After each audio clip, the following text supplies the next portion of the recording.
Hey everyone, and welcome back to the Deep Dive. Oh. Today we're going to get into something a little bit complex and, a little bit unnerving too, honestly. Mm-hmm. Geopolitical shifts and the uncertainty that comes with them. Mm-hmm. We are diving deep into an analysis. It's titled Geopolitical Shifts and Global Uncertainty. And, I guess our mission is to try to understand what's really happening in the world and what it all means for us. Yeah, it's pretty wild. You know, the analysis doesn't just lay out problems. It connects all these dots between things happening globally that you might think are totally separate. Yeah. And what it shows is a pattern of instability, how the balance of power is shifting all over the world. Right. So let's break that down. The analysis starts off with a pretty bold statement. Yeah. The United States, long been this champion for global cooperation. All right. They seem to be shifting to a more inward-looking approach. Mm-hmm. What do you think about that? Well, it's been building for a while now. The analysis highlights some clear examples. You've got, criticisms of NATO and effectiveness. The U.S. pulling out of international agreements like the Paris Climate Accord. It's like shifting away from working with other countries to, a more go-it-alone approach. Some people call that unilateralism. And it's creating like a power vacuum on the world stage. And like they say, nature abhors a vacuum. Exactly. Someone or something is going to step in and try to fill that void. And that's where things get, a little scary. That vacuum, that could lead to, more competition between countries. We could see international organizations and the rules they uphold get weaker. Right. And in the end, a lot more instability all over the world. And it makes you wonder if the U.S. isn't so focused on, promoting democracy and human rights in other countries, what does that mean for the people who are fighting for those very things? It's like a ripple effect. Yeah, it is. The analysis suggests that this, the U.S. seemingly not being interested anymore creates opportunities for other players to step in and start pushing their own agendas. Okay, so let's bring it home for a minute. How could this change in U.S. policy impact our everyday life? I mean, these shifts in power on a global scale, they have a huge impact. They can affect everything, from the economy to national security, even to prices at the grocery store. The point is we have to understand what's going on so we can make informed decisions and maybe even more important than that, hold our leaders accountable. For sure. And, speaking of feeling the impact, the analysis doesn't just focus on the U.S. It talks about some challenges facing Europe. Right. And it's a bit of an unsettling picture. You've probably seen the headlines. What's the main takeaway there? Europe is dealing with its own set of internal struggles. Rising nationalism, economic disparities between and even within countries, and deep social divisions. It talks about the rise of right-wing populist parties in places like Hungary and Poland. Right. These movements are picking up steam, and it's something that we need to pay attention to. And what about those concerns around freedom of speech in some European countries? It seems a bit ironic considering, their history, don't you think? It does. The analysis specifically mentions this resurgence of neo-Nazism in parts of Germany, particularly in the former East. It's a very sensitive subject. Sure. But it's a reminder that these ideologies, they never really disappear, and they can pop up even in places you would never expect. Yeah. And it's not just in Germany. We're seeing this across Europe. It's like that, I think it was Mark Twain who said history doesn't repeat, but it often rhymes. And what about the term Trumpism? What does that mean when it comes to these far-right movements in Europe? That's a really important point. The fact that people are even using that term Trumpism to describe these movements over there, it suggests that what we've seen in the U.S. ideologically is having a ripple effect across the Atlantic. These far-right movements, they share a lot of the same ideas: nationalism, populism, distrust of the establishment. And that convergence, it's worrying for global stability. So we have the U.S. potentially pulling back from its global role, and Europe struggling with its own internal stuff. It's a lot. And it makes you think, what does all of this mean for a place like Ukraine, which is already in a very difficult position? Yeah. The analysis uses the conflict in Ukraine as a prime example of this global uncertainty. It highlights just how unpredictable things are over there, whether it's going to be settled through negotiation, and if it is, whether that settlement will actually benefit Ukraine. And the source mentions some pretty heated debates happening in U.S. Congress about continuing to fund Ukraine. Some lawmakers, they're concerned about the cost, especially with all the challenges the U.S. is facing domestically. Yeah. It's a tough situation, for sure. And there are also worries about, like, backroom deals between the U.S. and Russia that could end up hurting Ukraine. Some people are worried that Ukraine might have to make big compromises just to satisfy Putin. It brings up some big questions about the U.S.'s commitment to its allies and its role in keeping things stable around the world. The conflict in Ukraine, it's almost like this microcosm of this bigger geopolitical uncertainty, right? It shows just how fragile alliances can be and how quickly things can spiral out of control. Absolutely. And speaking of power shifts, we can't ignore what's going on in Asia, especially with China's rising influence. The analysis says that the U.S. is trying to counter that influence by turning its attention to Asia. They're strengthening alliances with places like South Korea, Japan, and Australia, and they're boosting their military presence in the region. It's like a big game of chess. These superpowers are moving their pieces around the board. What are some ways that China might be using this situation to its advantage? Well, China's definitely taking advantage of the situation. They're playing a more active role in international organizations, and their Belt and Road Initiative, that huge infrastructure project connecting Asia, Africa, and Europe. Well, it's expanding their economic and political influence across the world. And all of this is happening as the U.S. seems to be kind of turning inward. So we've got the U.S. maybe stepping back from global leadership, Europe battling its own internal problems, a proxy war happening in Ukraine, and China getting more powerful in Asia. It's a lot. But the analysis goes even further. It also takes a look inside, examining what's going on within the U.S. itself. What are some of the things it's concerned about? Well, this is where things get really interesting and a little bit unsettling. It talks about potential threats to democratic institutions and values within the U.S., Specifically, it points to Trump's goal of dismantling what he calls the deep state. I was going to ask you about that. I've heard that term before. But to be honest, I'm not totally sure what it means. It sounds like something out of, a spy movie. Can you explain it? Of course. Basically, it's this idea that there's a secret network of unelected officials and bureaucrats working behind the scenes, pulling the strings, maybe even going against the elected leaders. Whether it really exists or not, that's debatable. But the idea itself, just the fact that people believe it, fuels distrust in the government.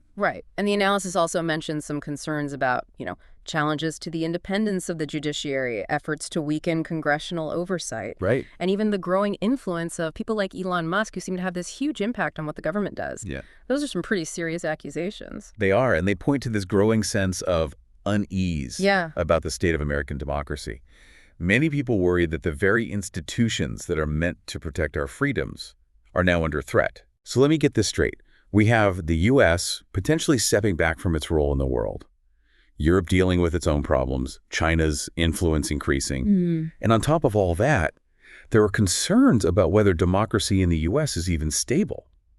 I mean, where do we go from here? That's the big question, right? Well, the analysis then dives into a topic that's sure to spark some debate. The role of billionaires in shaping the values of society. And this is where things get really interesting and maybe a little uncomfortable. It really digs into this question, are billionaires with all their wealth and influence, are they good for society or a threat to democracy? It's caused a lot of debate. And for good reason. I mean, you have people like Bill Gates and Warren Buffett who are, promising to give away most of their money to charity.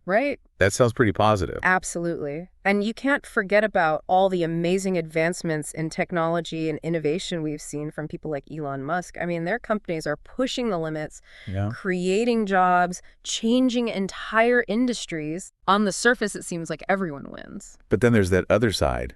The argument that having all this wealth and power in the hands of just a few people actually hurts democracy. It makes you wonder, who are they accountable to? That's exactly it. The source brings up this concern about, does all this concentrated wealth mean they don't have to answer to anyone? Do their fortunes give them too much power to influence governments and even shape the values of society?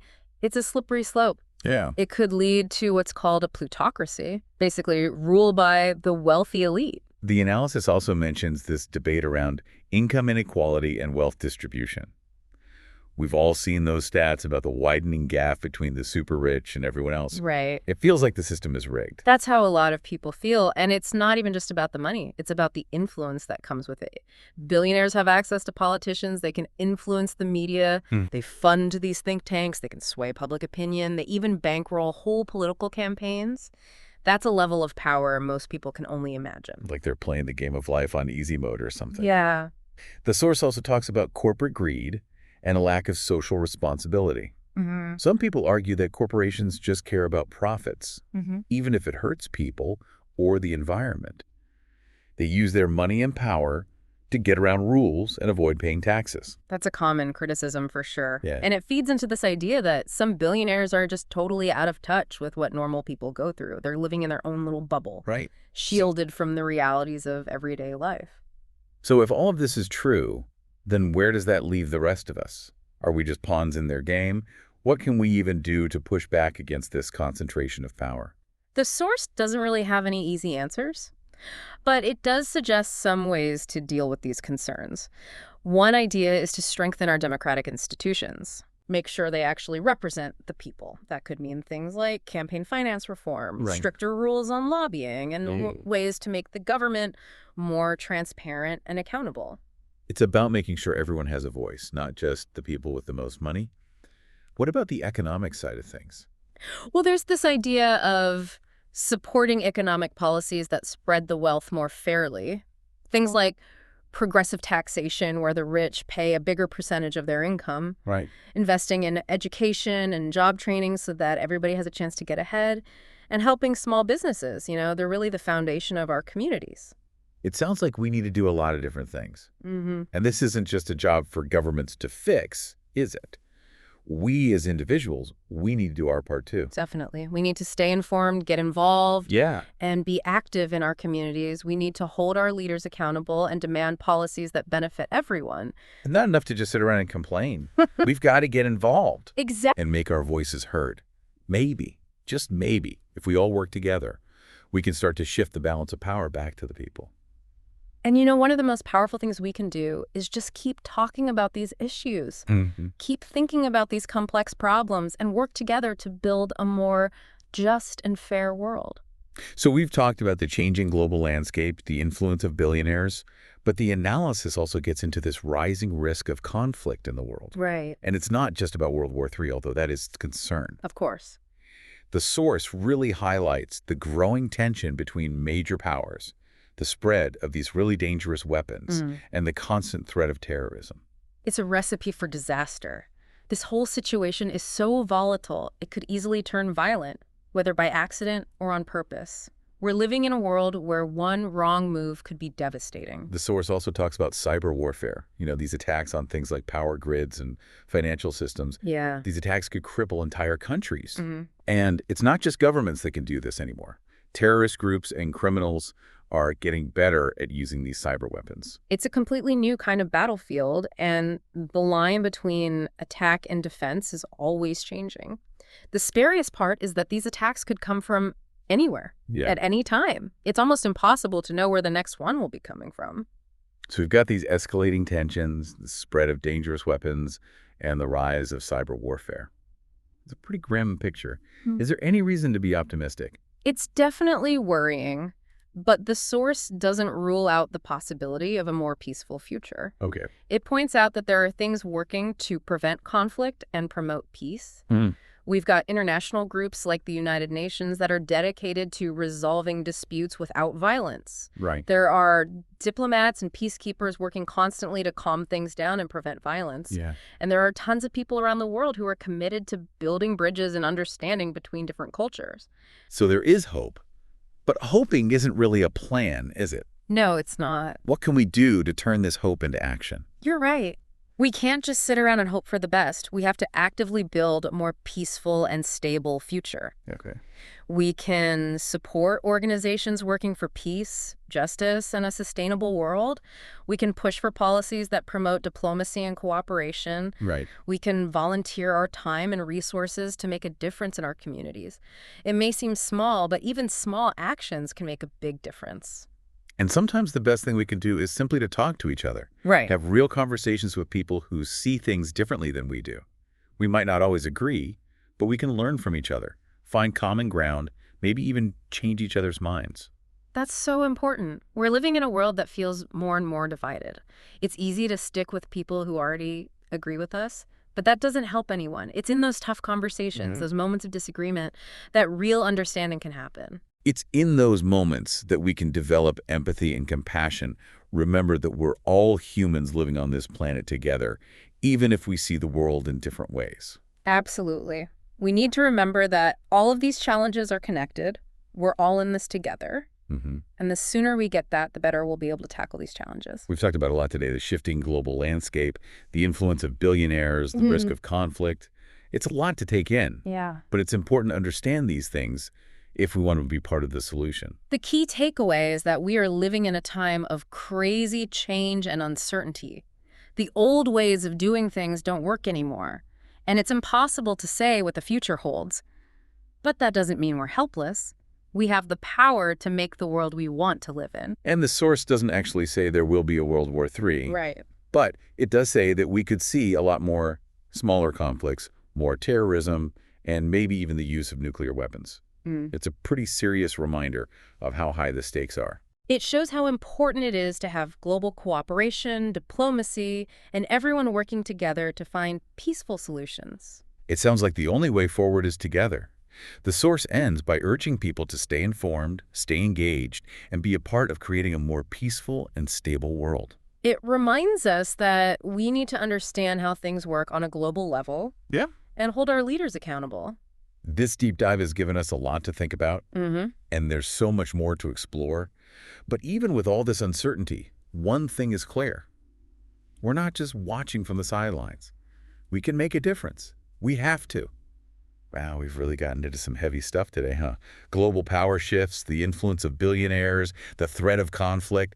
It's a lot to take in. It is, but like they say, knowledge is power, right? That's right. Understanding these complicated issues is the first step to actually addressing them. Yeah. And I think that's really the whole point of this deep dive. Yeah. To give you the tools you need to navigate this crazy world. Exactly. The analysis we've been looking at definitely highlights some serious challenges.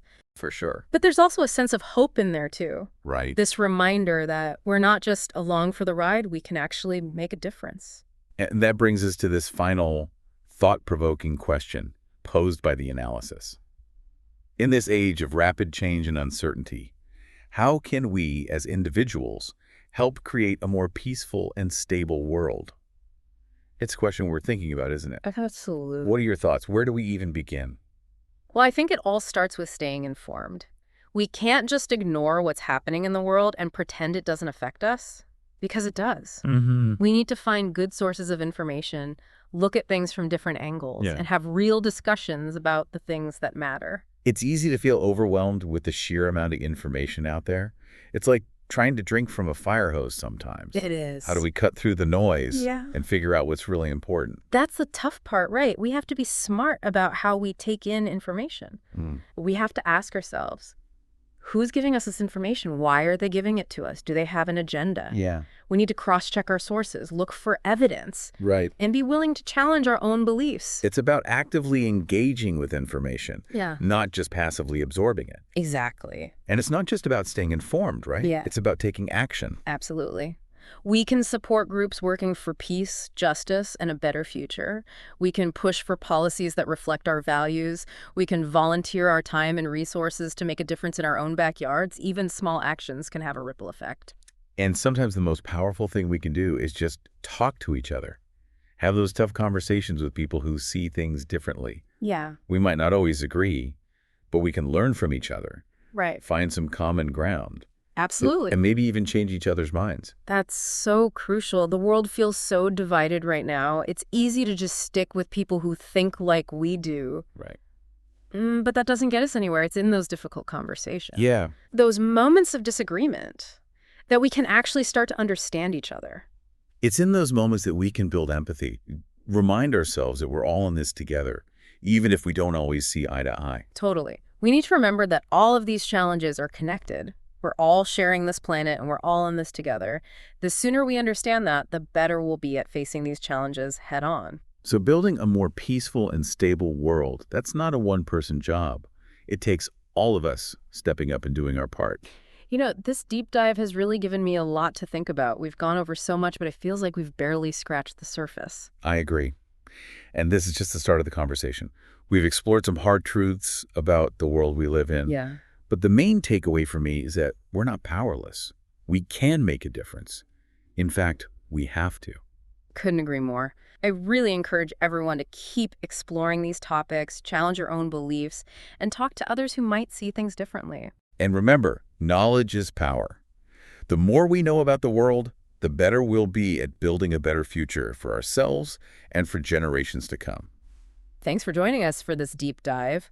Hopefully you learned something and maybe even feel a little bit inspired. And don't forget to check out the show notes. We've got links to the source material we talked about and other resources to help you learn more about these important issues. Until next time, keep exploring, keep questioning, and keep talking about these things with each other. This is DigitView.